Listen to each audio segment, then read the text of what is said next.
a ti? ¿Ves bien la pantalla? Sí, sí, sí, sí. Se ve claro, nada, sin ninguna cosa, o sea, se ve todo completo, porque a veces... Sí se ve bien. Ah, hola Mayra, buenas tardes. Hola, ¿cómo están? Bien, bien por acá, muy bien, Y bueno, Pues estamos, sí, ya, perfectamente. listo. Pues, ¿qué será, Mayra? pues faltan 2 minutitos para las 10. Yo digo que iniciemos a las 10, ¿no? Iniciamos Este, puntuales. Ok, sí, ¿qué les perfecto. parece? Va. Nada más una cuestión. Tenemos ahorita 12 participantes. Bueno, pues que se vayan sumando entonces, ¿no? Por el Oh, cambio. sí. Por algunos Ah, 20 a tiempo. ujú. Esperemos. Yo ya he estado comunicando en los diferentes chats. ¿O quiere que esperemos a 5 minutitos más? Pues, ¿tú cómo ves, Raúl? ¿Crees que sería bueno que esperemos un poco más o...? Pues como ustedes quieran, para mí, o sea, para mí es igual, lo importante es saber cuánto tiempo tengo para la charla, es lo que sí me parece fundamental para manejar bien mi tiempo. Sí. Mira, típicamente manejamos 45 minutos de exposición y Listo, luego dejamos eh, una media hora de interacciones para listo, perfecto. que se pueda pues, tener un diálogo, ¿verdad? Con las... Sí, sí, sí, es la idea, claro que sí.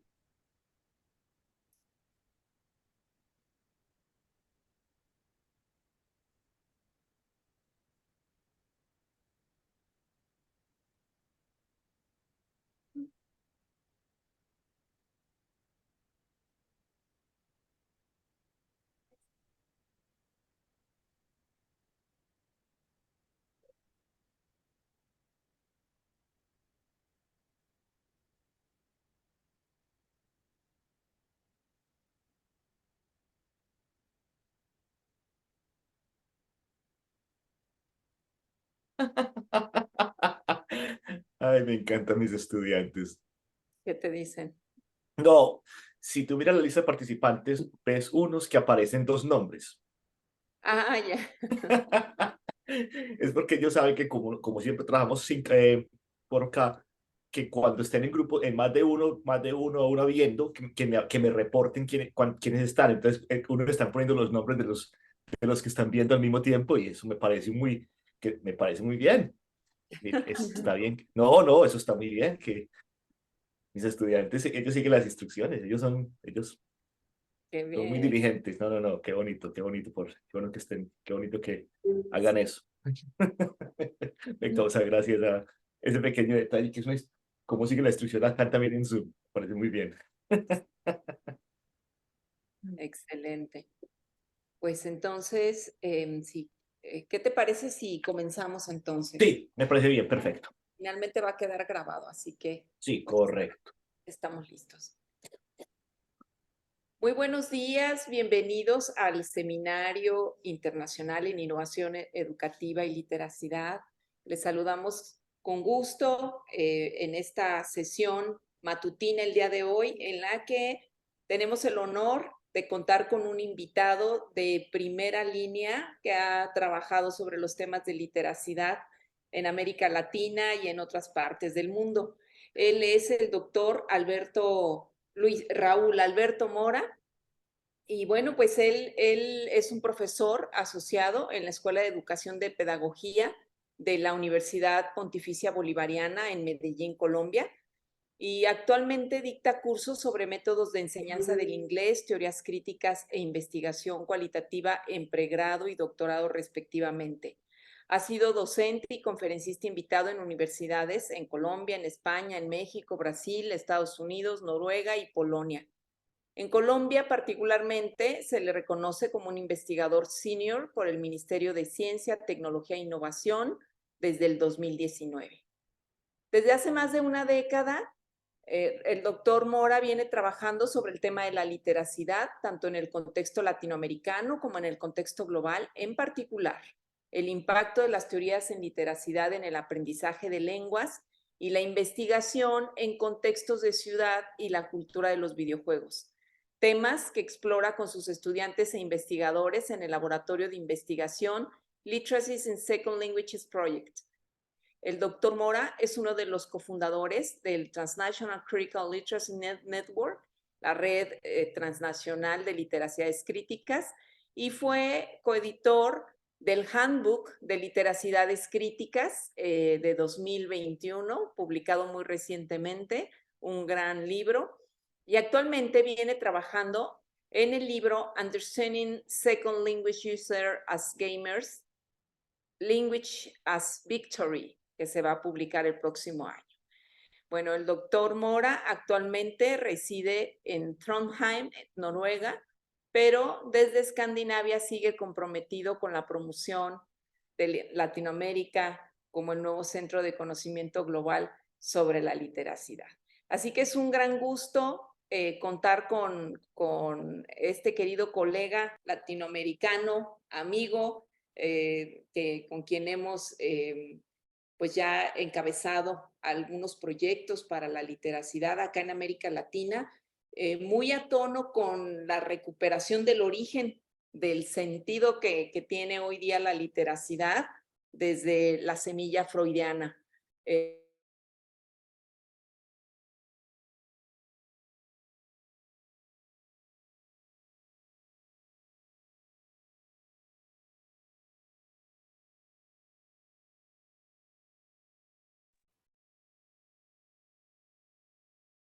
Doctora Patti.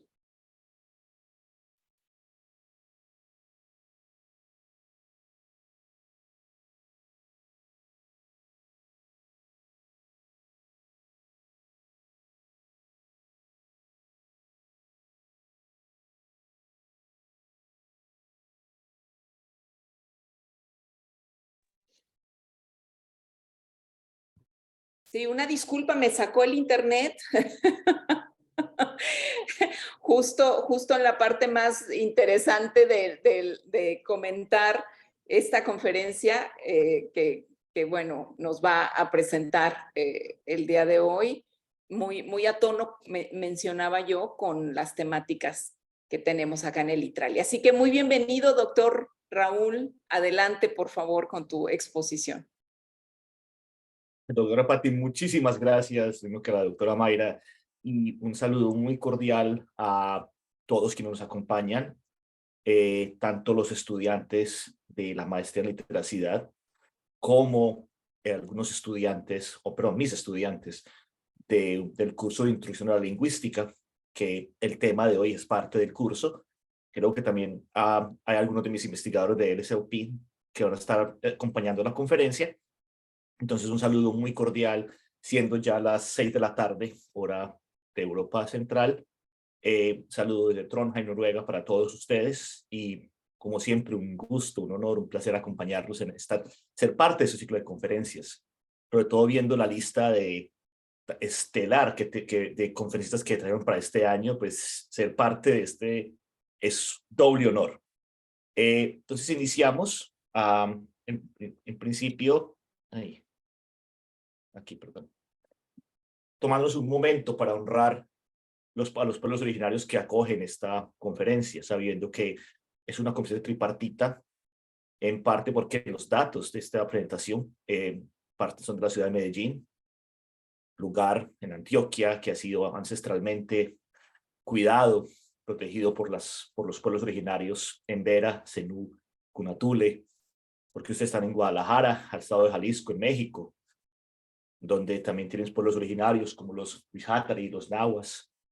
Y estoy acá en Noruega, donde han habitado ancestralmente los pueblos Sami, los originarios de la parte ártica de esta región, de Escandinavia. Es importante cuando hablamos del concepto de ciudad, que lo retomaremos más adelante, pensar que la ciudad es una cosa que también incluye a los pueblos originarios, que no podemos sacar a los pueblos originarios de esas visiones de ciudad. La presentación de esta tarde, entonces voy a pasar por 6 puntos. Primer punto, poquitico de antecedentes en los que se intersecta tanto mi historia como la literatura en el campo de la literacidad, un poquito de la visión de este proyecto, una discusión sobre el entramado conceptual que denomino la ciudad como literacidad.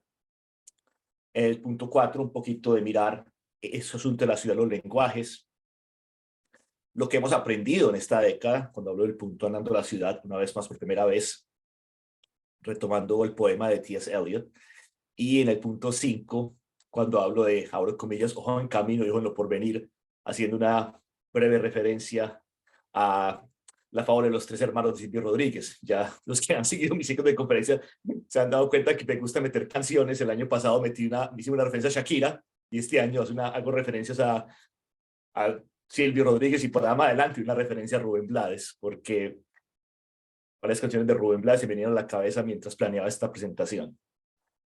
Es una parte que, con la que inicio es una parte que no he mencionado mucho en las presentaciones sobre la ciudad con literacidad, pero me parece importante hacerlo porque tenemos muchos estudiantes en la conferencia.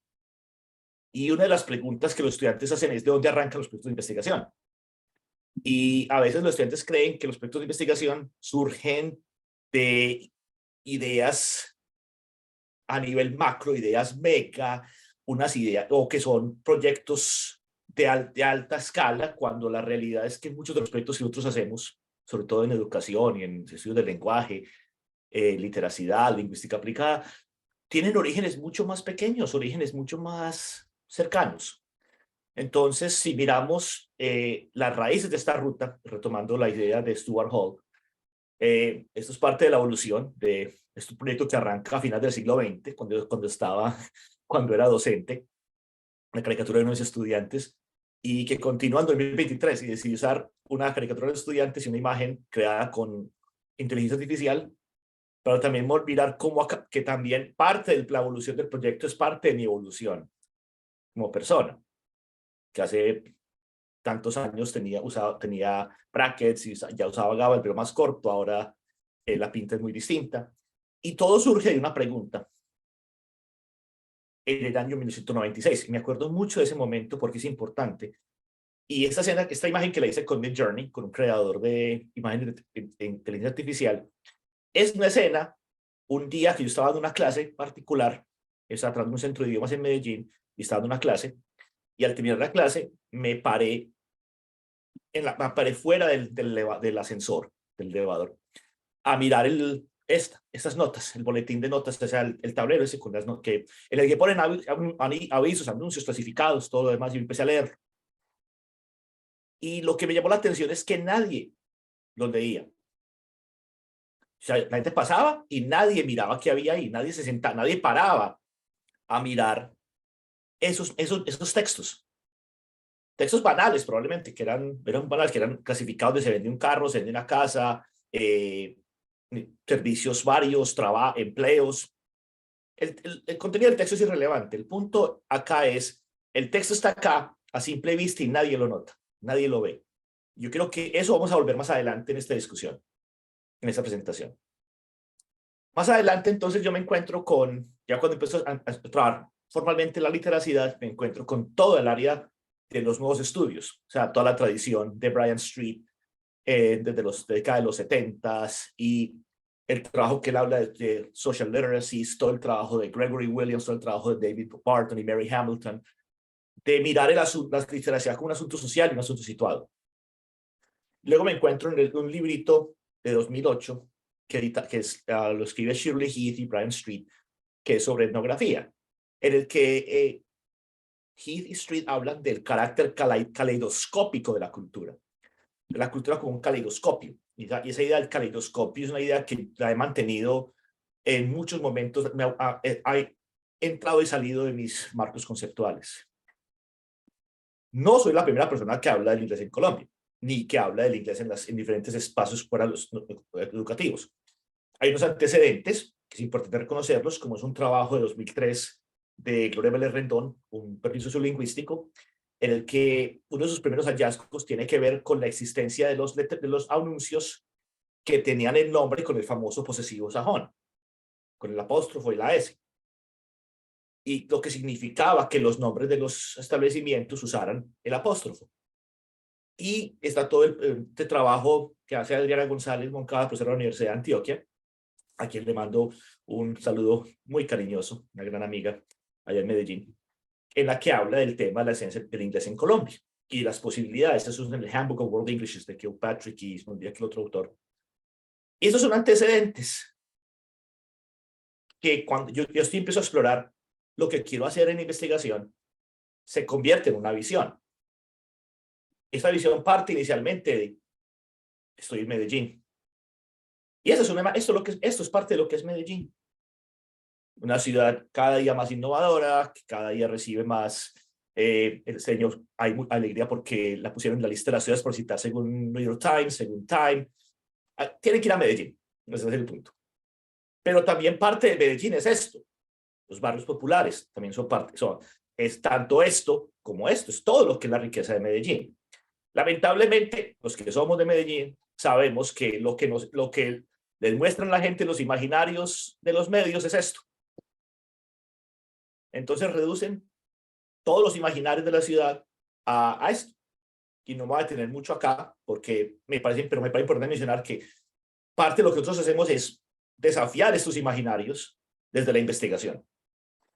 Y parte de unas preguntas de esos imaginarios que tienen que ver con el asunto de las lenguas en la ciudad. Y uno de los objetivos de este trabajo es empezar a romper esos imaginarios de lo que significa concebir la ciudad en la relación con las lenguas, que tradicionalmente tenemos miradas muy rígidas sobre cómo concebimos las lenguas y pensamos que las ciudades nuestras son monolingües, particularmente en América Latina. Trabajamos mucho con el imaginario de que las ciudades son absolutamente 100% monolingües y de que hay que convertirlas en ciudades bilingües. Es decir, las políticas educativas y las políticas, digamos, de gobiernos con respecto a las lenguas, digamos lo que en Colombia llamamos el Plan Nacional de Bilingüismo, o los planes de ciudad, hay que convertir nuestras ciudades en ciudades bilingües. Es decir, partimos de la premisa de que si tú andas en la ciudad no vas a encontrar absolutamente nada más que español. Y que no vas a encontrar nada más en ninguna parte. Y esa es la premisa con la que construimos la ciudad. Y parte de lo que nosotros queremos plantear acá es que hay una relación entre las lenguas y la forma como construimos y reconstruimos la ciudad. Y cómo la ciudad se construye y se reconstruye a la luz de todas esas lenguas que tenemos ahí. Lenguas que a veces damos por contado. Entonces ahí va la pregunta, volviendo a la imagen que les compartí del 96, de la pregunta que yo me hacía en ese momento y me la hice cuando empecé el proyecto de investigaciones. Nosotros sí leemos lo que está escrito en la ciudad y por la ciudad, o solo lo vemos, si es que lo vemos. Y es importante esto porque a veces los mensajes que nos rodean, nosotros no los vemos. Sí, pasamos derecho y están ahí, pero no nos detenemos a leerlos. A veces ni siquiera los miramos, a veces ni los contemplamos. Lo damos por sentado de que, sí, eso es parte del paisaje. Y entonces hay una cantidad de preguntas que empezamos a plantear en ese proyecto.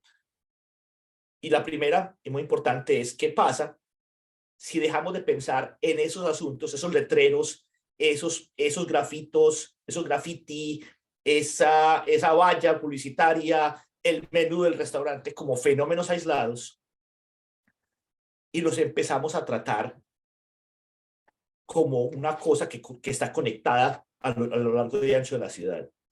Y cómo dejamos de pensar a veces esa idea de la veleidad con respecto a otras lenguas, a que son parte de la misma. Es decir, cuando hablo de la veleidad me refiero a que entonces cuando una persona tiene un tatuaje en inglés o en árabe o en otra lengua, entonces es porque ese es novismo, eso es una actitud, o sea, descalificamos eso sin saber qué hay de fondo, qué hay detrás de esa decisión. O qué hay detrás de la decisión de una persona, aparte de digamos, de lo comercial, qué hay detrás de la decisión de una persona de ponerle un nombre a su tienda en inglés o en griego o en otra lengua. O en albano, como en una tienda, una marca de ropa que eran albano. Y si las lenguas son parte de la ciudad, como nosotros lo entendemos, ¿cómo podemos empezar eventualmente a concebir la ciudad como un escenario de aprendizaje? Entonces, esas preguntas me llevan a este entramado conceptual, que es que lo llamamos la ciudad como literacidad. Y yo uso deliberadamente la palabra entramado y no marco, porque me gusta la palabra entramado conceptual, porque la palabra entramado reconoce que hay una cantidad de relaciones de múltiples direcciones que se dan dentro de ese concepto que se está creando. Es decir, que las relaciones que los conceptos que hacen parte de este entramado no son estáticos, que son muy dinámicos, y que ese concepto de una perspectiva no humana, de perspectiva no materialismos, se entiende como un concepto que está permanentemente evolucionando. Es decir, si ustedes leyeron, quienes leyeron el capítulo de 2018, esa es la primera versión del entramado conceptual. Les voy a mostrar ahorita cómo ha evolucionado y dónde vamos. Entonces, cuando hablamos de la ciudad como literacidad, propongo esta idea. Esto es dos de las estudiantes que eran parte de Ana María Herrera, Sara Jaramillo, plantean una definición operativa de la ciudad como literacidad, y nos dicen que lo primero es que empezamos a pensar el acto de la lectura y la escritura dentro de la ciudad como nuevas formas de comunicación, y que la ciudad es escenario de lectura y escritura, pero no solo como de una postura pasiva, no solamente como una receptora de los textos, sino como un espacio de interjuego con los textos, de que desde la postura multimodal, la ciudad te da alternativas de dónde puedes poner los textos para que tengan más impacto, y que miramos los textos de diferentes formatos, tanto convencionales como no convencionales. La primera versión del marco conceptual, que era realmente un marco conceptual en ese momento, partía de 4 elementos. Primero, la tradición de los nuevos estudios de la literacidad que presenté en las primeras diapositivas, y luego las ideas de multimodalidad, como el uso de los recursos semióticos para generar significado, el polilenguaje, como el uso de las lenguas como recursos más allá del nivel de competencia en las mismas, y la idea de metrolingüismo que plantean Otsuji y Pennycook, de mirar el lenguaje en la ciudad como un asunto de flujo, como el flujo que el lenguaje en una ciudad. Para la segunda versión del conceptual, decidimos entonces empezar a complejizar el entramado, y tomamos la idea de superdiversidades de Jan Blommert y Ben Rampton, de ese sentido de que hay una serie de eventos que pasan en la ciudad que, aunque son de esta ciudad, uno puede encontrar que se replican en otras ciudades, en otros escenarios, y que es importante reconocer cómo esas conexiones de la ciudad son conexiones que trascienden el espacio geográfico que nosotros habitamos tradicionalmente. La tercera versión entonces ya empieza primero a reconocer que, así como hay una tradición en los estudios de la literacidad, hay toda una tradición de la lingüística aplicada que se llama el paisaje lingüístico, y que en algún momento, bueno, decidimos, bueno, no puedo seguir desconociendo el trabajo de paisaje lingüístico porque trabajo con esa tradición. Esta tradición también informa mi trabajo. Y empezamos a meter elementos que también se vuelven herramientas metodológicas, como el concepto de la geosemiótica, que es inspirado en el trabajo de Susan Nichols en Australia, de ese sentido de entender la creación de significado como parte del movimiento, el movimiento geoespacial. O sea, cómo me muevo en la ciudad, y el verme en la ciudad voy generando nuevas formas de significado. Y ya tenemos polilenguaje e integramos la idea de translenguaje, de translanguaging, como un continuo para mirar las diferentes formas como se está moviendo el lenguaje dentro de la ciudad y las lenguas, y cómo hay diferentes espacios donde las lenguas se ven en menor proporción, otros en mayor proporción, pero sigue siendo parte de la misma ciudad. Ahora, ¿dónde vamos en este momento? De que uno de los problemas de este gráfico es un gráfico que sigue siendo en 2 dimensiones. Es decir, no me permite ver la complejidad del marco, del entramado. Afortunadamente, ahora que estamos en el boom de la inteligencia artificial, es fácil empezar a buscar otra nueva forma de graficarlo. Entonces, ahora en este momento vamos acá. Entonces estaba ensayando con la idea de las estructuras tensegríticas, concepto de la tensegridad, mirando cómo este gráfico, que es un gráfico que es un prototipo, que ahora mi equipo está jugando con él en este momento, no es puede que no sea la versión definitiva con la que salgamos, pero es la que estamos jugando ahora. Y es, mire los 7 conceptos que operan, que incluimos el concepto de tercer espacio, según el trabajo particularmente el trabajo de Chris Gutiérrez, y cómo esto nos ayuda a entender ese concepto de la ciudad como literacidad. Entonces, parte de lo que estamos haciendo ahora es, desde este gráfico, pensar cómo todas las posibles formas en que estos 7 conceptos operan en ese entramado conceptual, para pensar lo que la fase 4 crítica la presentamos de los espacios híbridos. Entonces, en este momento estamos aquí, ya por fin encontré una visualización gráfica que me permita y que le permita a mis equipos de investigación reconocer la complejidad del entramado conceptual. Entonces, por eso decía que no es un marco conceptual, porque es que no es simplemente, volviendo acá, perdón, pensar que estos son 6 conceptos que están acá enmarcando esto, no lo están marcando. Estos 6 conceptos están moviéndose a crear, que yo puedo decir, estos 3 de acá, esa A, esa es la ciudad como literacidad, y esto es lo que la sostiene. Entonces, conceptualmente, es como cada uno de esos conceptos que usted ven, que aquí tenemos los conceptos con los que arrancamos, estos 4, cómo ha ido evolucionando. Entonces, dentro de esa evolución, en nuestro proyecto ha pasado por 4 fases. La primera fase era algo que llamamos los espacios físicos, es decir, miramos la literacidad desde lugares estáticos, es decir, sitios que siempre están ahí. Entonces, el centro comercial siempre está ahí. Las vallas siempre están ahí. Los restaurantes generalmente están ahí, a menos de que lo cierren, pero están ahí. O sea, el restaurante no se mueve, no se está moviendo, no es itinerante. Entonces, por hablamos de espacios físicos, espacios que no son itinerantes por naturaleza, son estáticos.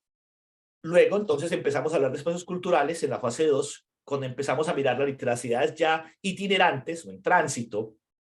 Entonces, por ejemplo, la ropa. Entonces, la ropa como un fenómeno en tránsito, las personas están moviéndose con la ropa. O, por ejemplo, sí, los tatuajes, pero el tatuaje sí está fijo, pero el tatuaje está en tránsito porque está contigo. Y los graffiti como fenómeno en tránsito, porque un día están en esa pared y al otro día no están. Entonces, si uno no los nota, cuando vuelvas ya no están. Y las narrativas individuales, ¿por qué las personas usan la lengua? O deciden usar esa lengua para su ropa, como parte de la moda, como parte de sus tatuajes, etcétera, etcétera. Estas narrativas individuales nos llevan a empezar a mirar qué pasa cuando esas literacidades se vuelven parte de las comunidades. Entonces, cuando ya grupos de personas se congregan usando la lengua como ese pretexto para crear esa comunidad, para fortalecer y construir esas comunidades que son de carácter orgánico. Entonces, es importante, por ejemplo, cuando hablamos de los clubes, de la parte de, digamos, la práctica de lenguas, el intercambio de lenguas, que estamos hablando de espacios orgánicos, que grupos de personas se congregan en un café, en un restaurante, en un hotel, a practicar el inglés, el francés, la lengua que están aprendiendo. Y ahora estamos entonces entrando a una fase que llamamos de espacios híbridos, que es cómo dentro de la ciudad confluyen en ese híbrido que es la ciudad, elementos de la literacia en lo público y lo privado, lo físico y lo virtual, los discursos oficiales, los discursos clandestinos sobre la ciudad, y cómo las lenguas crean ese tercer espacio, ese espacio en el que nos movemos, que genera unas nuevas compresiones de la ciudad a través de las diferentes lenguas que hacen parte de esta ciudad. Que me parece importante, y un poco de café, dentro de la evolución reconocer que esto es un trabajo que no es solo yo. Es decir, una sola persona no hace un proyecto de esta magnitud. Eso es posible porque ha habido estudiantes que han aceptado el reto, la invitación, y como decimos en Colombia, le han metido la ficha a este proyecto. Entonces aquí es importante reconocer mi equipo de la fase 1, María Camila, Natalia, Melissa, Natalie, Carla, Carla y Nati, todas son parte de nuestro equipo de investigación. En la fase 2 estaría Marjorie, Alejandra, Sara, otra vez Nati, Cami, Tatiana, que todavía es parte de nuestro equipo de investigación, y otra Tatiana. Marjorie todavía nos acompaña, ahora ella vive en Hong Kong, pero todavía sigue muy activa en nuestro proyecto de investigación. Para la fase 3 y 4, lamentablemente no tengo foto grupal porque porque con la fase 3 me cogió la pandemia y la fase 4 me cogió Noruega. Entonces me toca collage. Ahí sí me perdonan que no tenga foto grupal, pero las circunstancias. Pero la fase 3, un equipo que era Effie, Sara, Julie, Ana, Emma, Christian y Daniel. Y en la fase 4, este es el equipo con el que trabajo actualmente, que son Catalina, César, Daniel, Diane, Mariana, Natalia, Shara, Stephanie y Valentina. Este equipo de 10 estudiantes son mi equipo de trabajo en este momento con quien estoy pensando la fase 4 de manera muy activa. Parte de pensar esas 4 fases tiene que ver con hay un elemento primordial en el diseño de esas fases, que es el concepto de las rutas.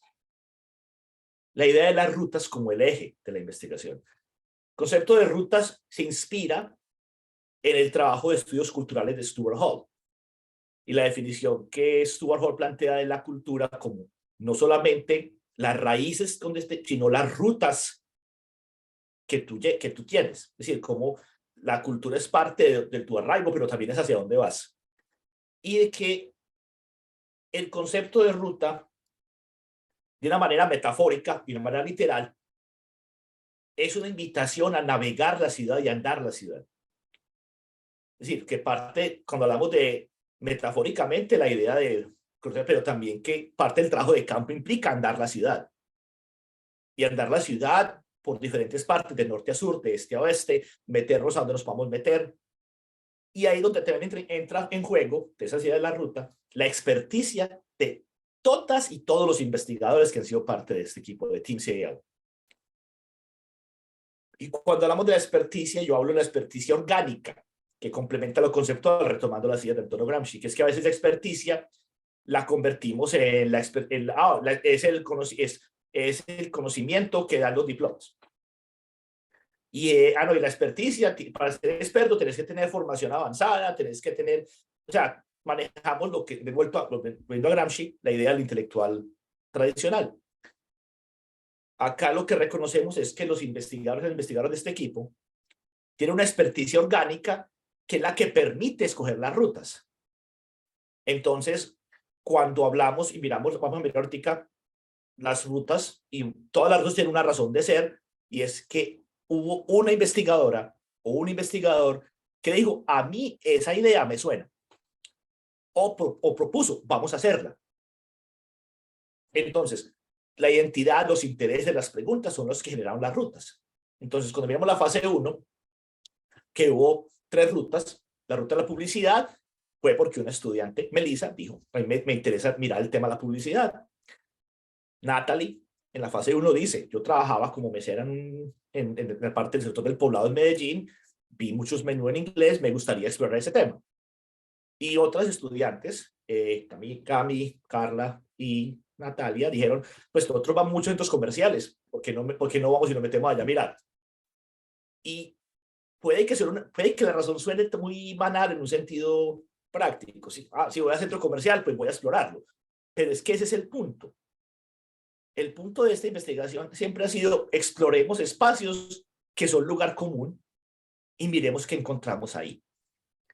Para la fase 2, entonces, cuando miramos la cultura del graffiti, fue que hubo estudiantes que les llamaba la atención el graffiti y estudiantes que decían, a mí no me gustan los graffiti, pero voy a indagar. Cuando la moda, pues todos nos ponemos camisetas, nos ponemos cosas, y los tatuajes, porque muchos de los investigadores, incluyéndome a mí, pues tenemos tatuajes. Entonces, parte de la primera conversación fue ¿por qué nos tatuamos lo que nos tatuamos? ¿Qué hay detrás de esos tatuajes? Y cuando tienes un tatuaje en otra lengua, ¿qué hay detrás de eso? Es decir, ¿qué hay detrás de eso? Sin juzgar si tienes la competencia en la lengua, si eres hablante nativo, no es el punto de esta investigación. Y yo quiero ser muy claro en eso, de que cuando miramos las narrativas individuales en estas áreas, nosotros no indagamos nunca indagamos sobre el nivel de competencia o el nivel de proficiencia en la lengua, sino qué lleva a esas personas. Y hay un caso que los que está en el capítulo del libro, que es el caso de Candy Girl, que es uno de mis casos, por favor, me encanta esa historia siempre, la de Candy Girl, porque ella decía, es que a mí me gustan los dulces y mi novio me llama Candy, entonces ahí está, Candy Girl, ahí está. Y yo siempre digo lo mismo, esa historia me dice más a mí sobre el potencial de las lenguas que yo preguntarle a Candy Girl si ella habla inglés, o que también lo habla, o si ha estudiado, o si tiene nivel A1 o A2 en el marco común europeo. A mí esas preguntas no me dicen, desde una parte, digamos, desde la postura etnográfica de esta investigación, no me dicen nada. Pero cuando yo le pregunto y me cuentan las historias, o un estudiante que nos contaba que él tenía tatuajes en árabe, porque su familia eran emigrantes, si me acuerdo bien, eran emigrantes libaneses, y que para él los tatuajes, aunque él no hablaba árabe, para él los tatuajes eran la forma de conectarse con sus ancestros. La potencia de esa respuesta me dice todo. Me dice a mí que, aunque este estudiante no hable árabe, él reconoce sus raíces, reconoce esa como parte de su cultura y que se identifica y que el tatuaje es parte de su identidad. En la parte 3, entonces, entramos a mirar el intercambio de lenguas, la cultura del fandom, la cultura de los cómics. Entonces, es importante, por ejemplo, en esos elementos, la presencia de las investigadores jóvenes es importantísima. Porque yo no me, digamos, si yo me voy a infiltrar, de alguna manera, voy a infiltrar en un intercambio de lenguas, probablemente no voy a poder, no va a ser tan fácil porque yo soy profesor universitario, tengo un nivel de alto de inglés, no, mis estudiantes todavía están aprendiendo, entonces es más fácil para ellas entrar, interactuar y, digamos, ser parte de eso. O si, la cultura del fandom, pues es mucho más fácil para mandar que mis estudiantes me digan que vienen a un concierto de Taylor Swift o un concierto de otros que yo realmente no voy a esos conciertos. Y ellas son los estudiantes, son las que me dan información que me sirve para yo trabajar mis proyectos. La cultura del cómics, ahí estoy involucrado porque soy fanático de los cómics, pero aquí es importante reconocer que en esos elementos parte de lo que miramos es cómo las otras lenguas que empiezan a aparecer ayudan a generar ese nivel de conocimiento, de volverse más experto, de ser más conocedor, tomando la idea del conocer de Elliot Eisner, que llega un punto en que si tú quieres conocer la cultura del manga, cultura del anime, en algún momento, para llegar a fondo, vas a tener que empezar a estudiar probablemente japonés o coreano. Que si te vas a meter en la cultura del K-pop, eso generalmente y probablemente te va a llevar a la curiosidad de estudiar coreano. Y así sucesivamente. La fase 4 va por acá en este momento, retomando unos elementos que vienen de las fases anteriores y cómo los vamos a empezar a hibridizar dentro de ese marco conceptual. Entonces, mirando la cultura de los negocios, retomando una vez la cultura de los comerciales, el intercambio de lengua, los medios, las redes sociales, el espacio, la calle como el espacio que nos une, espacio informal, y ya empezamos a mirar, que esto lo retomaremos en la parte final, el espacio de las escuelas, de los colegios, como parte de estos espacios híbridos y estos espacios de ciudad. Otro de café. Y entonces aquí llegamos a la tercera parte, que es, yo la llamo andando la ciudad una vez más por primera vez. Entonces, lo que voy a compartir con ustedes es un resultado de una década. Una década de rutas y una década de aprendizajes de parte mía. Esto es lo que yo he aprendido de 10 años de trabajar con mis 4 equipos de investigación, de mirar los datos, de escribir, de un número de ponencias que hemos hecho en ARA, en LRA, en eventos locales, en eventos nacionales, publicaciones cortas, micropapers, etc. Un primer punto es entender entonces la ciudad como literacidad y flujo. Que esta imagen que usted ven acá, eso es un mapa que tenemos en Flickr, en el que todos los puntos que ustedes ven aquí en fucsia son puntos donde hemos encontrado evidencias de la fase 1, 2 y 3 que existen textos en inglés y en otras lenguas. Entonces, donde haya puntos es porque encontramos un grafito, porque encontramos una camiseta que va transitando, y con la ropa, hago una anotación aquí metodológica, tenemos dos tipos de datos. Uno son las imágenes, cuando podemos tomar imágenes, y otro son lo que se llaman, lo llamamos en inglés sightings, las vistas. Entonces, un sighting, es un momento en el que yo observo un grafito, observo una camiseta y voy a un chat y reporto. Alguien tenía una camiseta puesta en el sector barrio de Medellín, en el centro de la ciudad, y la camiseta decía tal cosa. Entonces, en el chat reportamos los metadatos, y con esos metadatos vamos al mapa y ponemos un punto. Y simplemente ponemos un icono que tenemos con un signo de interrogación, pero los metadatos, porque no siempre podemos tomar imágenes. O sea, en algunos momentos es porque vamos de paso, porque a veces uno tiene que reconocer que hay ciertas partes de la ciudad donde uno no puede estar sacando un smartphone a tomar fotos, porque hay que tener cuidado, hay que tener precaución, sea porque viene por el tráfico, sea por las otras circunstancias que sabemos pasar en nuestras ciudades a veces. Pero sí, yo puedo recordar y grabarlo en un chat. Cuando se pueden tomar fotos, se toman fotos y las ponemos acá. Lo importante aquí, entonces, en el mapa es que encontramos puntos tanto al norte, este sector que usted ve acá, que está de Bello a Itagüí, es lo que llevamos nosotros el Valle de la Aburrá, que es el área metropolitana, es Medellín y todo el Valle de la Aburrá, que es el área metropolitana de la ciudad. Entonces, ustedes ven que hay puntos en Bello, que está al norte de la ciudad, como en Itagüí, que está al sur de la ciudad. Entonces, no están simplemente en Medellín, ustedes ven que hay puntos por toda la ciudad. Y si yo hago zoom en el mapa, los puntos se empiezan a esparcir más. Eso es porque cogí una panorámica. Pero si yo empiezo a abrir a meterme al mapa, estos puntos se van esparciendo. Dentro de ese flujo hemos encontrado que hay dos sectores en Medellín donde hay más presencia, que es el sector del Poblado, es una zona más turística, el sector de Laureles. Pero no cambia el hecho que aunque aquí se encuentran unas prácticas más, digamos, más establecidas, no cambia el hecho de que en otro sector de la ciudad se encuentran ese tipo de mensajes, se encuentran ese tipo de prácticas. Y que lo que pasa en la ciudad es que el flujo de la práctica pasa de espacios de polilenguaje donde aparecen los letreros, los nombres de los establecimientos, a espacios de translenguaje, donde ya lo que vemos es más comunidad de conversación, más empiezan a meterse, que estamos viendo la fase 4, en, digamos, las culturas paralelas de los servicios. Entonces empiezan a encontrar que abogados que te ofrecen servicios de asesoría en inglés, médicos que ofrecen citas médicas en inglés, así sucesivamente. Dentro de esa perspectiva, es también ir empezando a romper esos estereotipos del monolingüismo.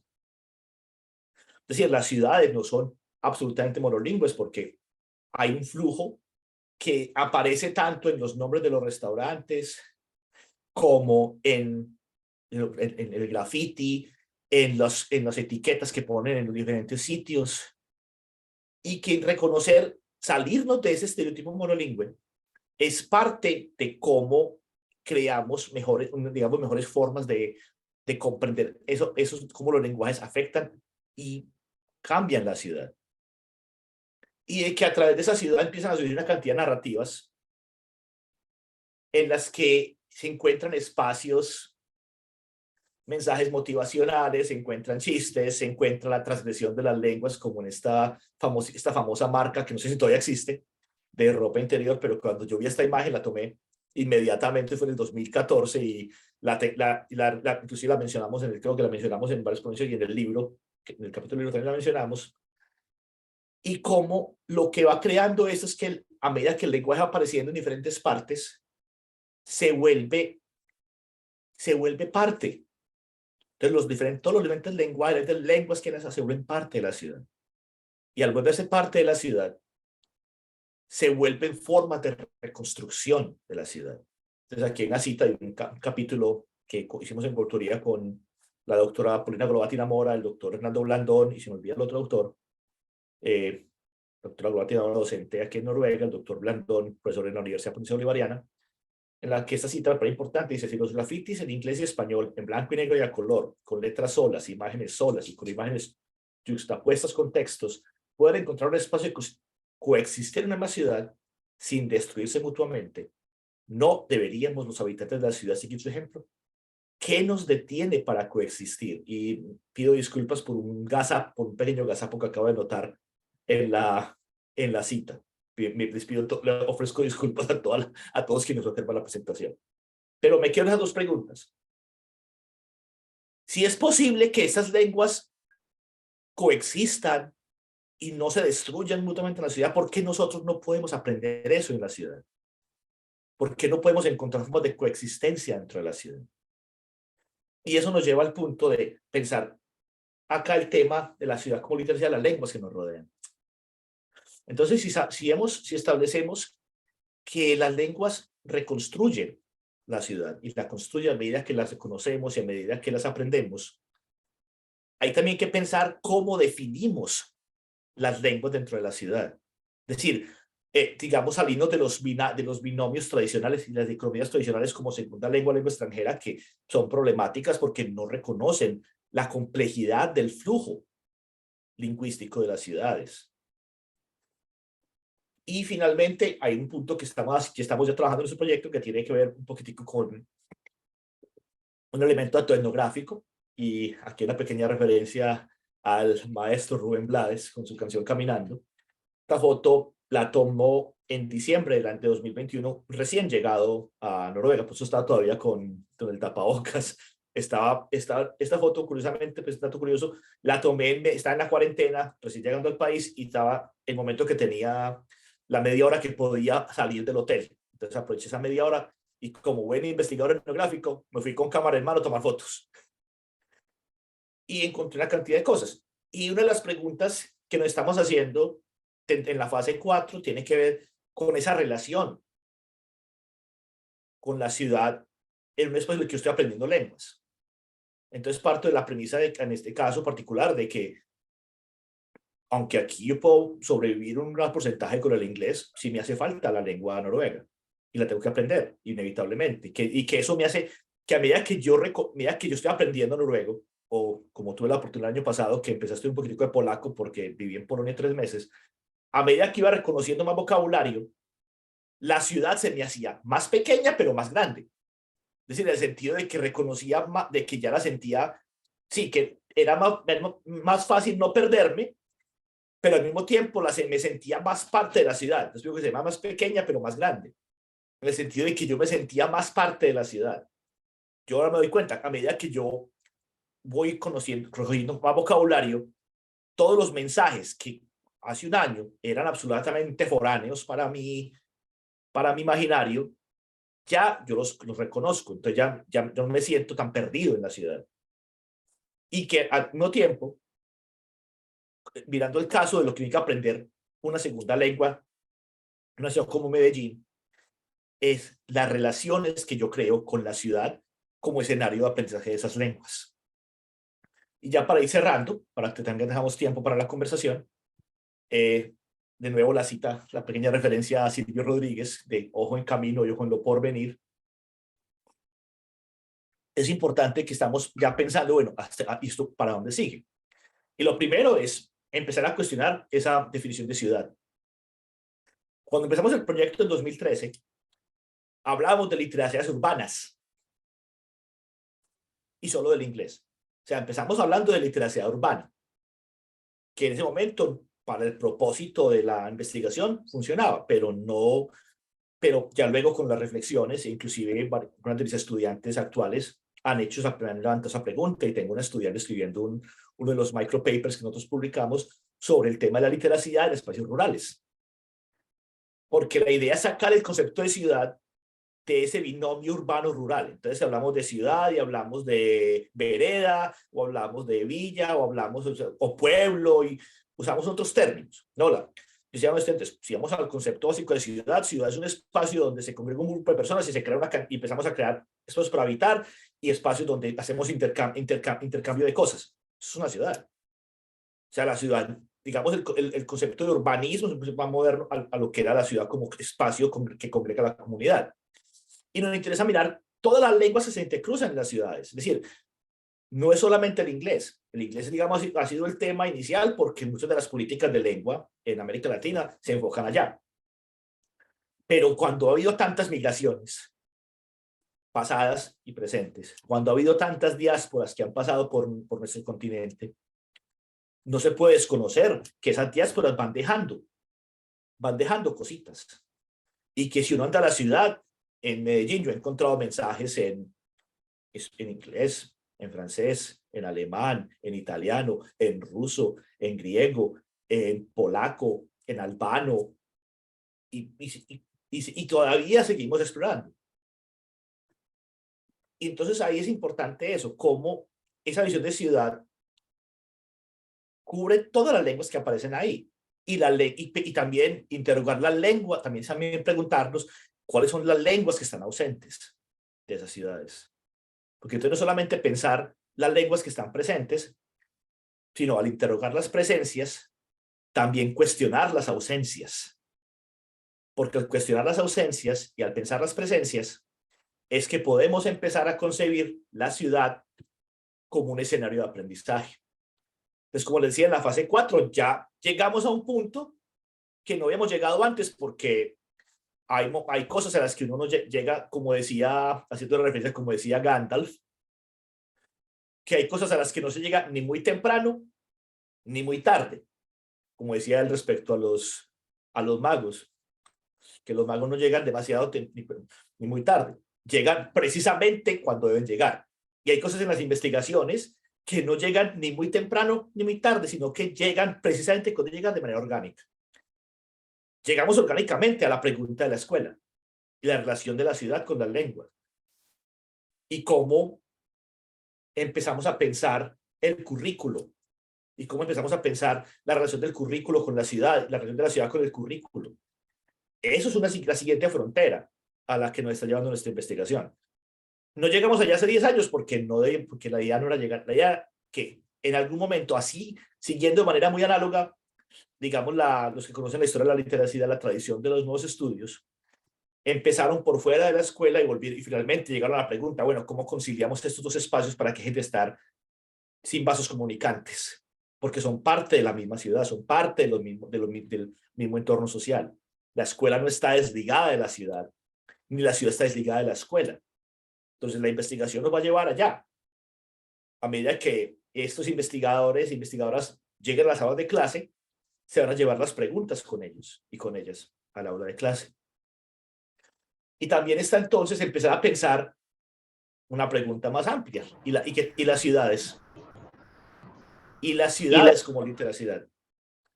Entonces ahí hay un precedente que es una referencia a este texto de Forteza Fernández y colegas de un trabajo previo usando la primera versión del entramado conceptual para hacer un análisis de una de las ciudades, una ciudad en Rusia durante la Copa del Mundo. Y entonces la pregunta que nos hacemos es, bueno, ¿cómo miramos el fenómeno de la ciudad como literacia en otros espacios? Yo en este momento estoy recogiendo datos, como esta imagen que les comparto.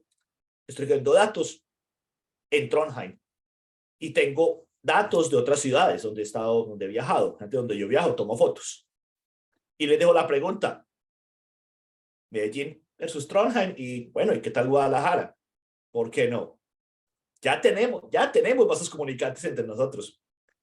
Ya hay Trali y el SLP, hemos hecho cosas. Ahí está la invitación. Ahí la dejo abierta. A quien le interese, ahorita les paso los datos de contacto. Y la última, digamos, el último porvenir tiene que ver es con esto que yo llamo el regreso a casa. Y es, como les dije, la fase 1, 2, 3 y 4 se han vuelto por la naturaleza del proyecto, lo hemos vuelto lo que yo llamo un estudio retcon longitudinal. Es decir, no era un estudio longitudinal. O sea, cuando yo empecé el proyecto no lo pensé como un estudio longitudinal. Si yo no pensé, voy a mirar Medellín en 10 años. Pero a medida que fuimos evolucionando, pues dije, yo he recogido datos en diferentes momentos de la historia, vamos a reorganizar esto metodológicamente y vamos a hacer un retcon, como hacen en los cómics, y vamos a hacerlo de una manera, digamos, tratar de mirar cómo metemos elementos de lo longitudinal dentro de este estudio. Parte de eso es volver a diferentes sitios de la ciudad y recoger diferentes datos comparativos.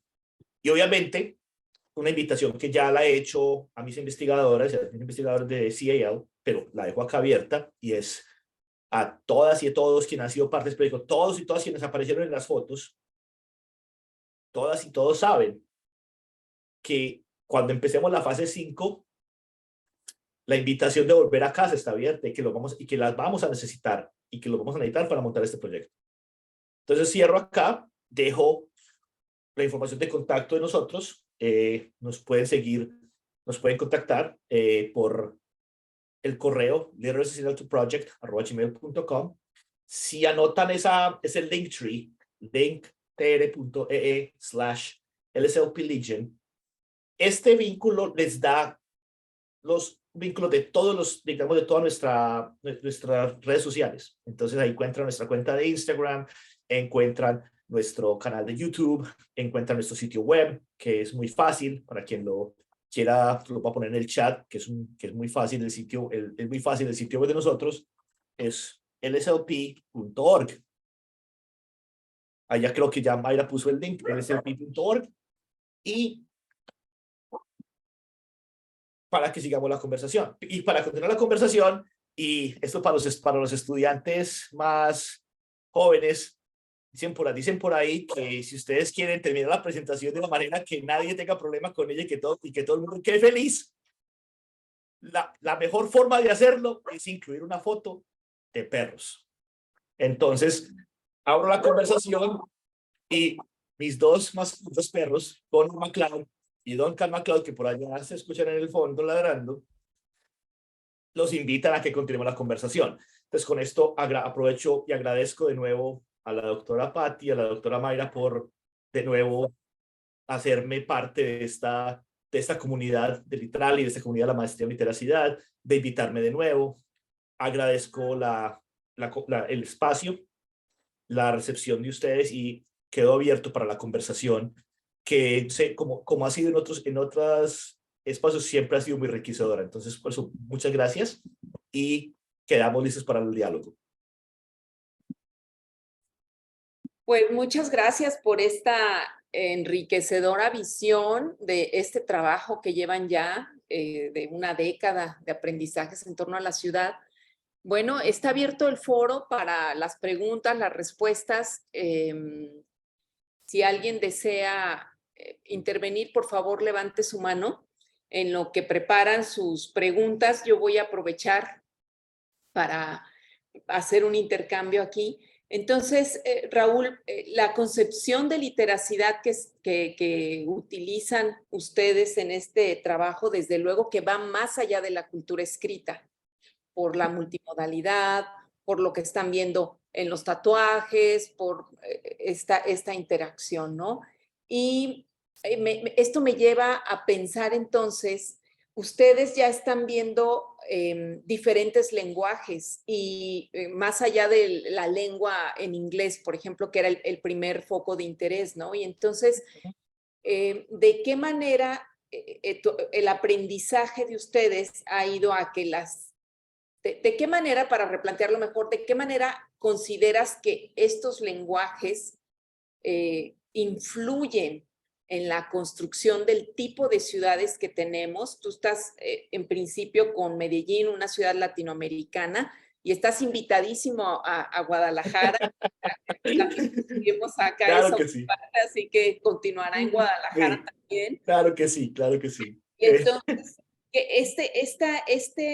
estamos yendo más allá del concepto espacial, que es Sí. algo que típicamente ve el urbanismo. Entonces, ¿cómo ves entonces esta influencia de estos múltiples lenguajes en la ciudad? Es decir, si vivimos hacinados, si no tenemos cierto tipo de anuncios o si los hay, si la gente no lee, ¿no? Acá cuando decías el asunto de que no leían esos anuncios afuera del elevador, yo pensaba en el letrero que está en la esquina de mi casa que dice alto, 1 y 1, y que siempre se lo pasan volando. ¿no? Nadie se detiene, que no lo leen, ¿no? Entonces, ni siquiera esas señales de tránsito que son tan importantes acostumbramos leer, ¿no? Entonces, que nos platiques un poquito de eso y también me interesa mucho sobre algo que mencionaste en relación a las escuelas que ya están incorporando, cómo están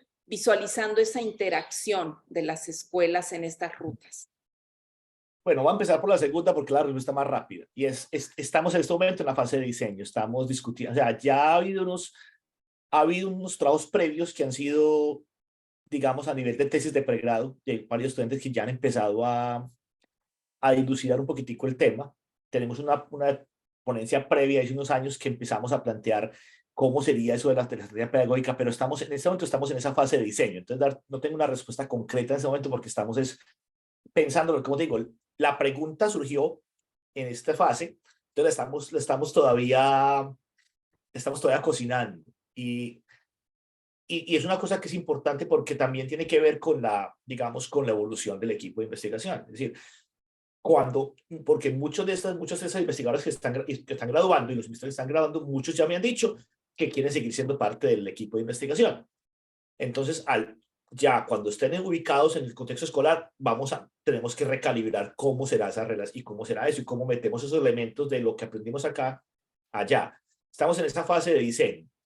Respecto a la otra pregunta que hacías el asunto de la lengua, los lenguajes y cómo construimos la ciudad, esa pregunta, inclusive, como dato, la semana pasada empezamos a conversar esa pregunta en el equipo de la fase 4. Yo le hacía la pregunta a las que estamos en la reunión. ¿Qué tan distinta la percepción antes de empezar en el proyecto y ahora? Y ya me decían, no, pues ya me decían inclusive, ya lo mantenemos es con cámara en mano. Ya lo mantenemos con cámara en mano, recogiendo datos. Y ya estamos más pendientes. Porque digamos, una de las cosas muy interesantes de trabajar la literacidad es uno empieza a crear esa conciencia de mirar más el entorno. De mirar empieza a mirar más a tu alrededor. O sea, cuando tú no tienes esa conciencia del concepto de la literacidad, no es una cosa que uno la vuelva sistemática. El problema de meterse por literacia es que uno ya como todo es texto, todo sirve. Es un problema de investigar literacidad, es que todo es texto, entonces uno mira todo. Pero parte de eso ha sido, bueno, cómo esas preguntas de cómo empezamos también, eventualmente podrá tener una línea que diga cómo creamos una cultura de la lectura de los signos. Es decir, que una lectura semiótica de la ciudad en la que pueda llevar, por ejemplo, a unos cambios en la cultura, digamos, en la cultura respecto a los peatones, que es pues una línea de indagación de cómo creamos formas de que la gente sí lea y sí sea consciente de ponerle cuidado a los letreros que están en la ciudad, porque están ahí. Y como te decía, yo me di cuenta, y lo dije en una conferencia, yo no voy a tomar crédito por reconocer que existían los puntos. Es decir, que había puntos. Yo no voy a tomarme el crédito de que yo fui el primero que vio los puntos. Pero sí he dicho, fui de los primeros que cogió un marcador y empezó a juntarlos. O sea, doy el crédito de que cogí un marcador y empecé a juntarlos a ver qué me salía ahí, qué figura hacía. Si yo juntaba los puntos, ¿qué me salía? Me sale un pescado, me sale una raya, a ver qué me sale de aquí. Yo junto todos esos puntos en la ciudad, ¿qué sale? Y ahí empezamos la investigación. Entonces, parte, digamos, de ese trabajo es cómo podemos irlo convirtiendo en esas estrategias que se conviertan en esas educativas, estrategias pedagógicas. La idea de la ciudad como literacidad eventualmente es pensarlo como una estrategia pedagógica que lleve no solamente a pensar esas lenguas, sino también esos asuntos de la lengua, digamos, de lo semiótico que hacen parte de la ciudad. Entonces quiero parar porque vi que hay dos manos levantadas de Blanca y de Coco y que me parece prudente que les demos la palabra.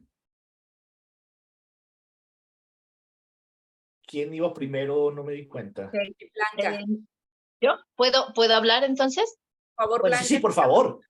Sí, bueno, primero pido una disculpa por no tener la cámara encendida, pero tengo un problema Tranquila, con no hay mi problema. cámara y no puedo abrirla. Pero, bueno, antes, Raúl, primero, muchísimas gracias por esta charla tan maravillosa y tan enriquecedora. ahora que estaban hablando justo con la doctora Patti de esto de la lectura de los signos, a mí me llama mucho la atención esto de cómo a veces nos concentramos en las lecturas de solamente lo literario y perdemos otras cosas. Dijiste algo bien interesante que a mí en mi proyecto de intervención me brincó y por eso te lo quiero preguntar. Dijiste algo que no alcancé a notar completo, pero algo así como de que en las ciudades tenemos que entender las ausencias y comprender las presencias. Sí, Eso correcto. me parece fuertísimo y me parece muy interesante porque entonces creo que ahí, pues esa es como la base para empezar a hacer una intervención a través de la literacidad. Y mi pregunta es, ¿ustedes cómo lo han venido manejando? Te lo pregunto porque yo estoy trabajando en una comunidad vulnerable y justamente esto que dijiste de verdad, ¡pum!, fue un trancazo que me diste porque dije, sí, es que por ahí tengo que también trabajar entendiendo para que entonces su identidad quede más clara para mí e inclusive para que ellos la manejen, tengo que empezar por comprender estas presencias y entender las ausencias. ¿Cómo lo hacen, Raúl? ¿Cómo lo trabajan?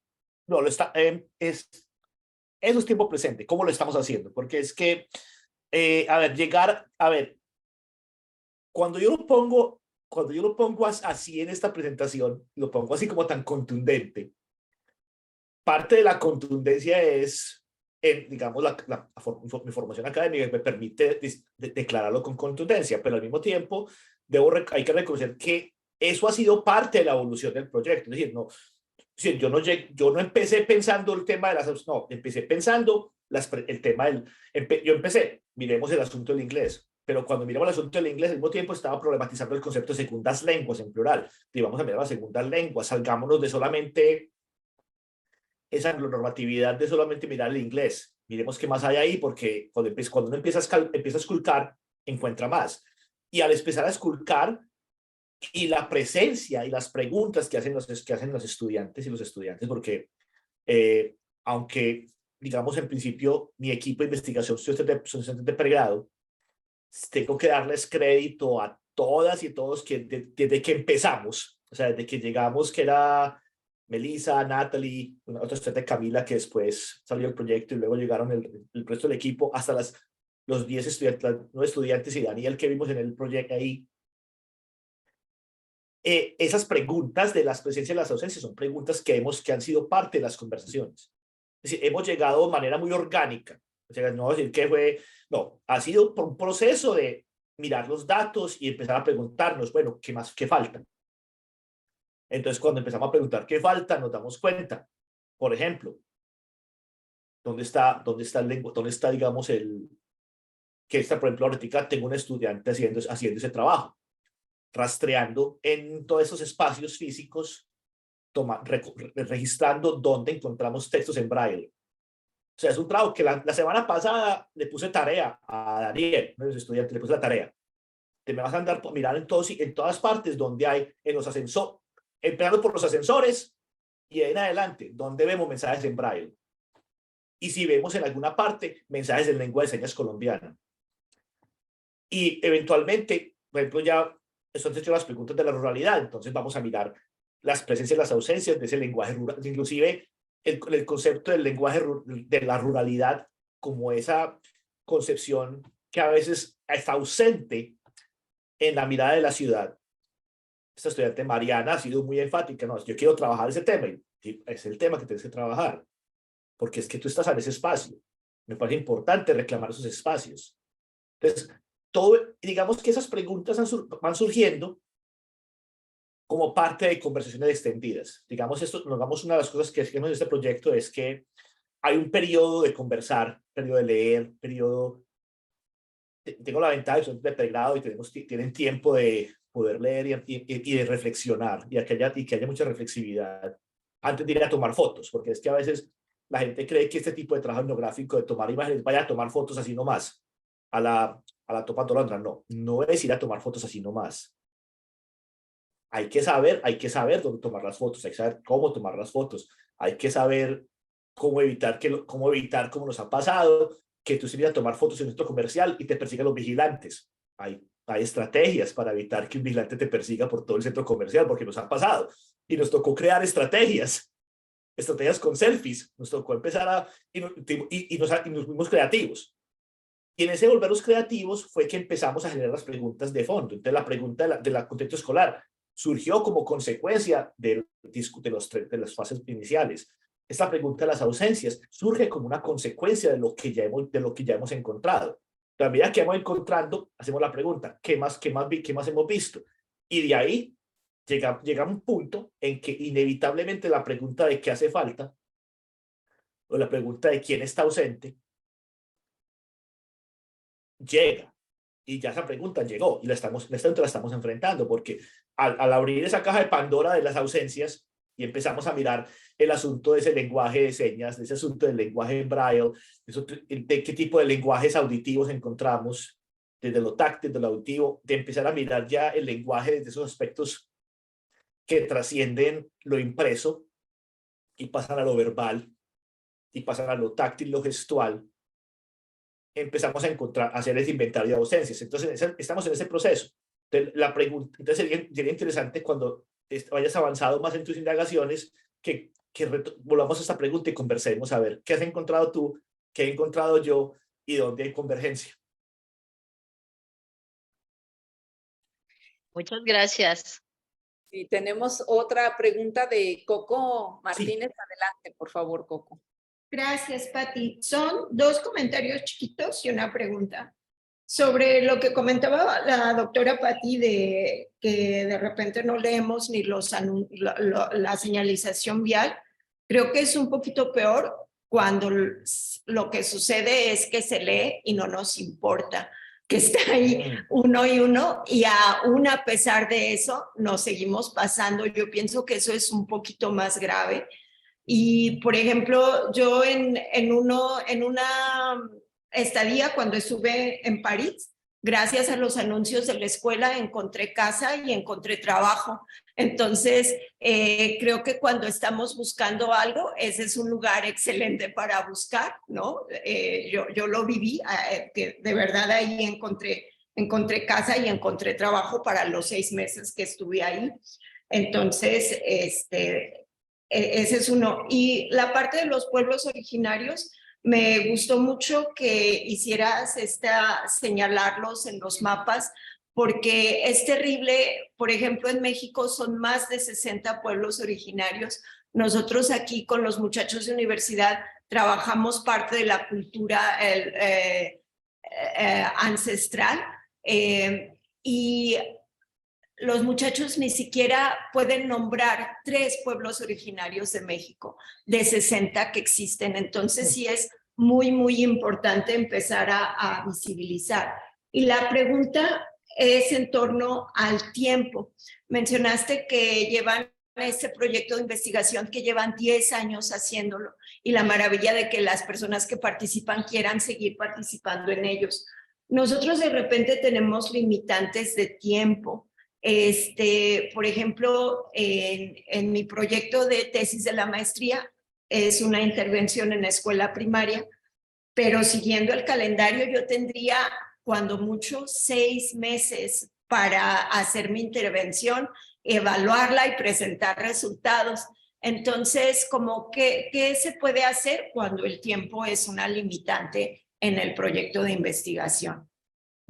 No, gracias, Coco, por las observaciones y la pregunta. Sí, pues primero, sí, me parece importante, como dices, el problema que nos importa es una parte de esto, y volviendo a las raíces freudianas que decía Patti al inicio, es retomar esa idea de la concientización de Freire, y es cómo a través de la lectura empezamos a crear una conciencia de ciudad, y cómo, por ejemplo, y vamos al caso de Medellín, que se logró se logró una transformación de la ciudad a través del metro, y cómo se creó una cultura de que la gente no tira basura en el metro.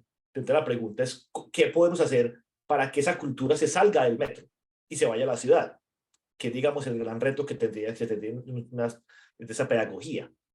Lo de los pueblos originarios me parece importante reconocer, o sea, es importante reconocer dónde estamos y también desde el trabajo de la literacidad es qué vamos a hacer para no solamente resaltar que estamos acá, sino cómo esas son parte de las ausencias que mencionaba en la presentación.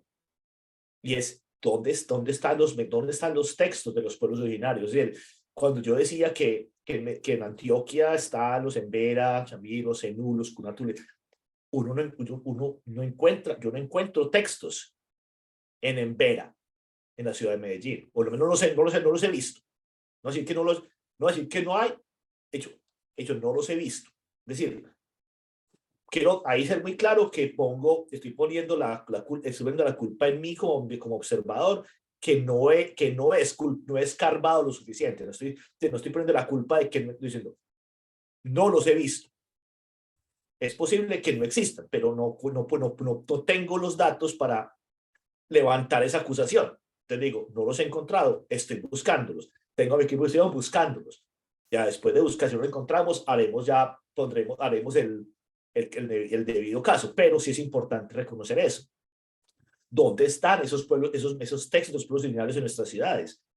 Es importante hacernos esa pregunta a todos nosotros. A lo largo y ancho de Via Yala nos tenemos que hacer la pregunta. Y respecto al tema del tiempo, pues es importante aclarar una cosa, y es que sí, el proyecto lleva 10 años, pero el común denominador soy yo. Porque tú te diste cuenta, yo mostré que cada fase es un equipo distinto. O sea, tú te diste cuenta, lo único que notabas es que de pronto en la fase 1 a la fase 2 pasaron de la fase 1 a la 2 pasaron 3 investigadoras. Pasó Natalia, pasó Cami y pasó una Tatiana.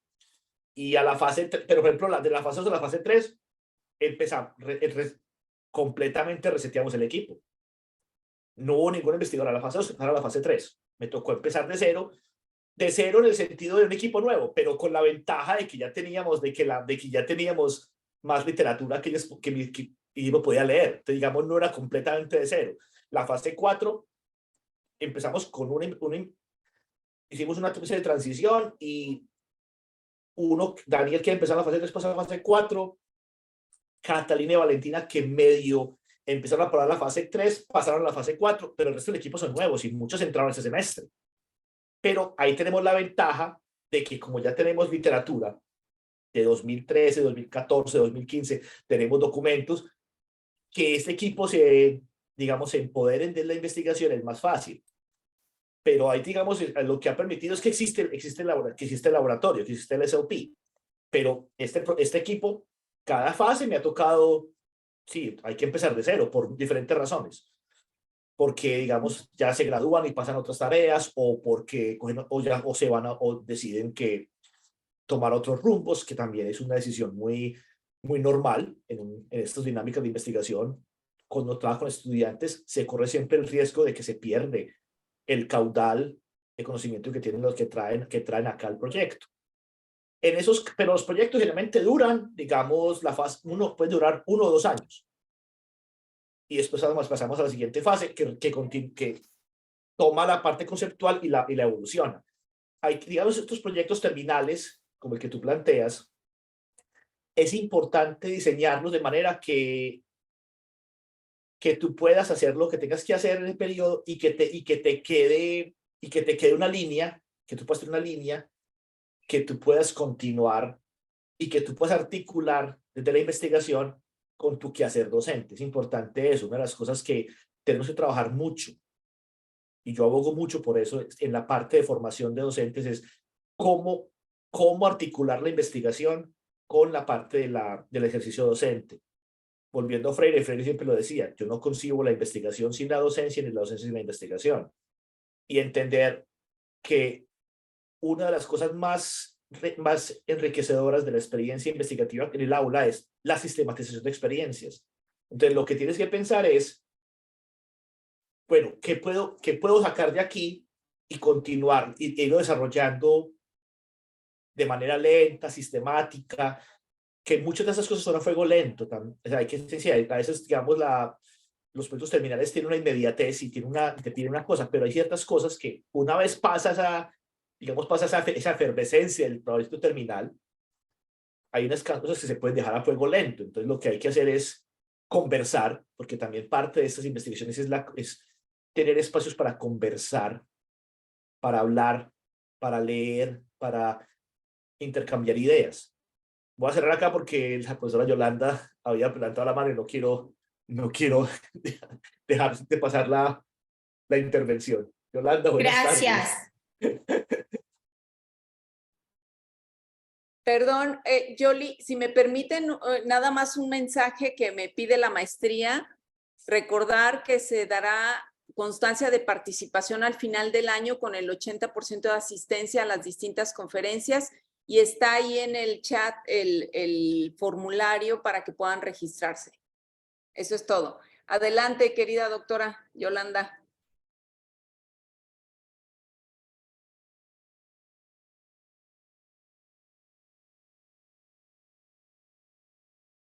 No te escuchamos, Yolanda.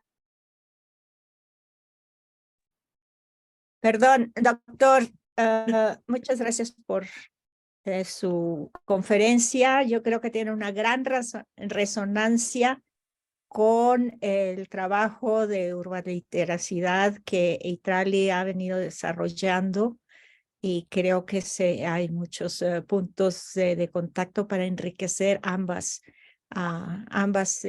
iniciativas de investigación. Y por eso me atrevo a decir que me gustaría que se estableciera un pequeño diálogo ahorita, porque tengo una gran curiosidad. El maestro Arturo Verduzco ha estado trabajando en la cuestión de cómo la ciudad configura las identidades, ¿no? Su centro es la identidad, pero el impacto de esa identidad, cómo va construyendo a los sujetos. Entonces, a mí me gustaría que el doctor Verduzco de viva voz explicara brevísimamente esta idea y después ver cómo el doctor Mora vería esta dimensión para iniciar estas conexiones. No sé Claro si que sí. sea algo pertinente. La doctora Eh, Rosas. Totalmente. Adelante, me parece, si el Pero, doctor Arturo sí, nos pero, sí, pero primero quisiera que, antes de la palabra, porque la Dalia había pedido la palabra, entonces me parece primero para hacer, y después si ya entramos en conversación con el doctor Arturo, me parece genial, y primero que todo un saludo muy afectuoso a la doctora Yolanda, con quien también ya he compartido debates y escenarios, y entonces es un gusto verte por acá. Gracias por la intervención y por Gracias. la comentario. O sea, me parece muy presente, pero Dalia, tienes la palabra. Hola, será breve. Antes que nada, igual que todos, gracias por esta charla. También me resuena mucho en mi proyecto de investigación, que es precisamente descentralizar el conocimiento y llevarlo a la calle, llevarlo al espacio público. Me gustó mucho lo que comentó de tu raíz, es parte de ti, pero también la ruta. Y creo que se vive un aprendizaje que a veces no comprendemos, pero lo hacemos mecánicamente al transitar el espacio público. Entonces me gustaría mucho como seguir investigando sobre estas líneas de investigación que usted ya tiene para complementar mi proyecto de investigación. No, fascinante. Y a ver, es muy bonito porque esa parte de andar la ciudad es importante. O sea, lo digo, por ejemplo, una anécdota de la fase 1. Cuando empezamos a plantear el proyecto, una de las cosas que empezamos a mirar fue cómo inclusive, y está en el capítulo del libro, lo documentamos en el capítulo del libro, cómo utilizamos el metro de Medellín como parte de esa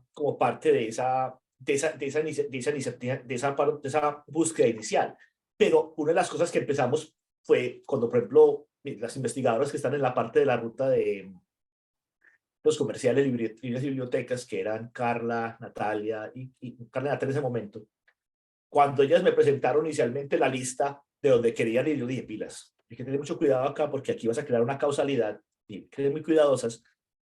Antes de llegar al metro me plantearon centros comerciales, vieron una lista y yo digo, esa lista tiene un problema, y es la causalidad que se genera entre estrato social y presencial inglés. Entonces ahí se crea una causalidad que no ayuda al proyecto.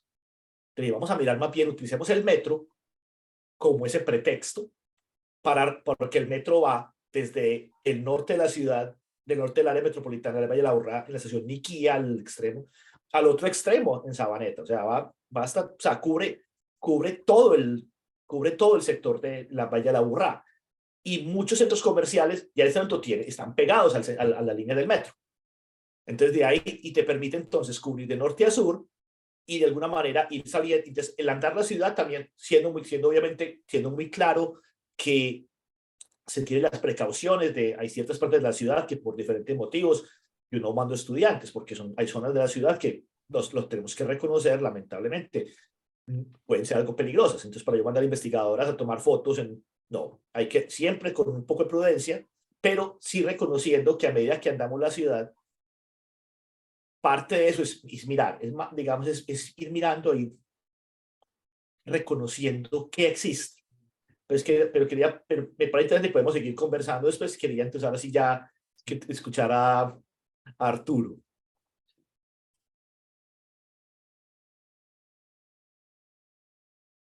¿Qué tal? Buenos días. Un placer estar con ustedes y escuchar su conversación, doctor Raúl. Quisiera nada más hacer un par de comentarios en una materia que doy en artes. Hicimos el ejercicio de mirar los tatuajes. Yo no tengo tatuajes, pero mis alumnos son muy prolijos en tatuajes. Y una cosa que me sorprendió es que casi todos los tatuajes tienen que ver con un asunto familiar. Cuando operaron a mi mamá, me hice este tatuaje. Cuando me caí y me enyesaron, me hice otro tatuaje. Cuando mi novio se enfermó, es decir, que tenían una relación, tatuajes que tenían que ver con una relación muy afectiva y no un asunto que tuviera una conexión con algo, digamos, por decirlo así, de adornar el cuerpo, sino con motivos de sentimientos y de una especie de religiosidad, esperando que la mamá salga bien de la operación, etcétera. Otra cosa que quisiera comentar es que también ahí en artes, acá nosotros tenemos un centro universitario que es el de Ciencias Económico-Administrativas. Él abandonó ese centro y se fue al centro de artes, a estudiar artes. Y él llegó vestido con manga larga, con camisa de manga larga.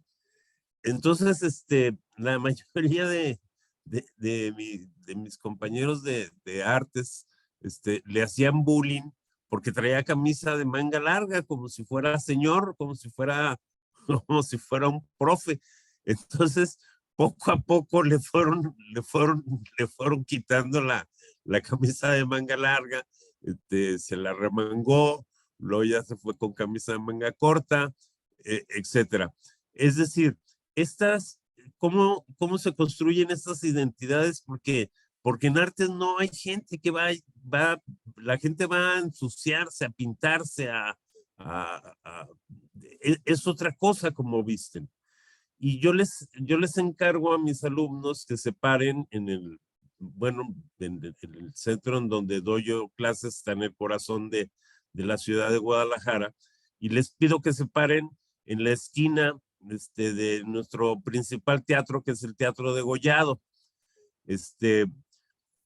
A contraesquina está el Congreso del Estado, está el Poder Judicial, y luego se camina hacia nuestra escuela.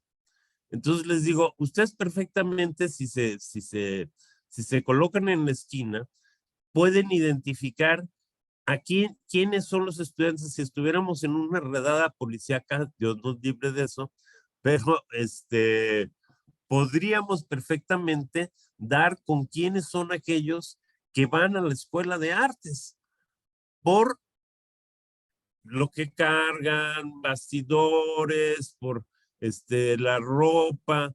Les digo, si esculcamos nosotros en la bolsa de una bailarina, vamos a encontrar desde luego desodorante para las axilas, vamos a encontrar ropa, vamos a encontrar una serie de tilichas que no encontramos en la valija de un arquitecto, por ejemplo, que trae una regla T, que trae para meter los planos, etcétera.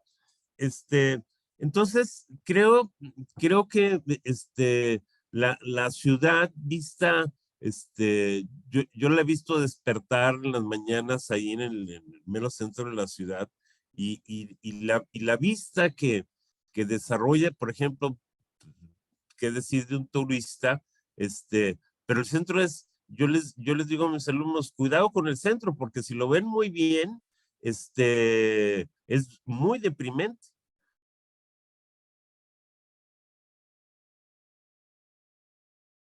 Si lo ves con ojos de turista, pues claro, es una serie de desempleados, de gente buscando en el periódico donde hay empleo, padres que no tienen recursos para comprarles nada a sus hijos y simplemente pues es la plaza pública la que los distrae de gratis. Ahora, yo creo que cada vez somos construidos menos en las instituciones como la familia y somos más construidos en espacios con nuestros amigos, y que nuestras identidades siempre están en construcción, y entonces lo que nosotros tenemos más bien son identificaciones más que identidades fijas, inamovibles, sino que podemos construir identificaciones que usamos y abandonamos. Este sería mi comentario. Y, muchas cosas aquí está tomando notas, y muchas gracias por la conversación. Con respecto a la primera parte de los tatuajes, sí, es uno de los puntos, y cuando nosotros empezamos cuando empezamos a pensar el tema del tatuaje, que fue en mitad de la fase 1, pero se materializó, empezamos la fase, inclusive el tema del tatuaje todavía lo tenemos, queremos acabarlo, queremos cerrar ese ciclo, pero arrancamos con eso, una reunión en la que la primera pregunta que nos hicimos, bueno, ¿y aquí quiénes tenemos tatuajes? Listo, hicimos el inventario. ¿Por qué? O sea, ¿qué es el tatuaje? No hay que mostrar, pero ¿qué es el tatuaje? Listo. ¿Y por qué? ¿Por qué? ¿Por qué nos hicimos ese tatuaje? ¿Qué representa? Es decir, o porque puede que, sí, a veces puede que mi primer tatuaje era una cabeza olmeca que yo tenía, que en esa época muy bonita, y me gustó mucho, me la hice, pero me la hice a raíz de que saqué la beca Fulbright. Entonces fue una coincidencia, como una indicación, un momento pues de una ruptura. Y empezamos a conversar, a mirar esos asuntos. Y lo que decía Arturo es muy cierto, o sea, hay unos asuntos afectivos detrás de esas historias. Y a mí me interesaba era eso, y me sigue interesando es eso, lo afectivo, la narrativa que hay detrás de esas decisiones. Es decir, no, de nuevo, sin juzgar, sin considerar veleidad, sino, a ver, que hay unos asuntos ahí que desde la literacidad vale la pena indagar, desde ese asunto de por qué a ver, cuál es la historia detrás de esos tatuajes. Porque cuando uno empieza a mirar la historia, cuando vemos la relación con las lenguas, encuentra uno que hay una historia detrás. Esa historia es importante porque entonces no deslegitimamos ese texto. Ya respecto a la parte de ese asunto de la identidad y lo de los bolsos, sí, es porque es una cosa que no reconoce la ciudad, es la presencia de la multimodalidad. Pero la multimodalidad no solamente, también desde lo que vemos el elemento humano, que el ser humano es un texto multimodal por naturaleza. yo cuando trabajo la parte, digamos, multimodalidad con los estudiantes de pregrado y maestría, de doctorado, digo, miramos el texto, somos un texto multimodal. Las decisiones que tomamos respecto a lo que nos ponemos o lo que no nos ponemos tiene que ver con ese tipo de mensaje que estamos enviando. ¿Qué mensaje queremos enviar a las personas que nos ven? Y interesante, me gustó, me llama mucho la atención esa parte, lo del ojo de turista. Porque aquí yo estaba tomando notas y bueno, el ojo de turista versus el ojo del habitante. Lo de Mick y lo de Eric, que hablamos tanto en la investigación cualitativa. Y si vamos a mirar esto y hacemos un diagrama de Venn, en el que un círculo es el ojo del turista y el otro es el ojo del habitante, lo que queda en el medio, lo que yo aquí me atrevo a decir, es el ojo etnográfico. Es el ojo etnográfico, es esa capacidad de poder ver la ciudad a la vez como un habitante que la reconoce y como el turista que por primera vez llega. Y cuando tú encuentras ese punto de equilibrio entre el ojo del habitante que da todo por contado y el ojo del turista que por primera vez lo reconoce con la curiosidad genuina del turista, esos dos ojos se juntan, se les suma la cámara y ahí estamos hablando, y eso es lo que es la etnografía. De una manera muy simplificada, pero eso es lo que es la etnografía a final de cuentas. Es cómo genero yo esa posibilidad de volver a donde iba, volviendo a T.S. Eliot, volver al lugar que conocí por primera vez. Es para ahí, sí, de acuerdo que esta conversación sobre lo de urbaliteracidad que ustedes están haciendo, lo que estamos haciendo nosotros acá, es una conversación de tranco largo y que tenemos que tener, y que ya quedamos comprometidos, porque ya quedó en el video, quedamos comprometidos a tenerla. Así es, querido Raúl. Estamos emplazados a trabajar en eso juntos. Bueno, pues si no tenemos más preguntas del grupo, queremos agradecerles mucho por su asistencia en este cambio de horario que hicimos hoy, pero que fue sumamente provechoso y gracias a la presentación que nos acaba de hacer aquí el doctor Raúl Mora, a quien agradecemos su presencia acá en Guadalajara a la distancia con estos medios para poder seguir compartiendo y seguir dialogando sobre la literacidad. Muchísimas gracias, nos vemos en el siguiente seminario. A ustedes gracias por la presencia, por la invitación y por la conversación del día de hoy que fue muy enriquecedora. Hasta pronto. Gracias, hasta luego. Muchas gracias, doctora Patti, Mayra, Raúl. Muchas gracias a todos. Un abrazo.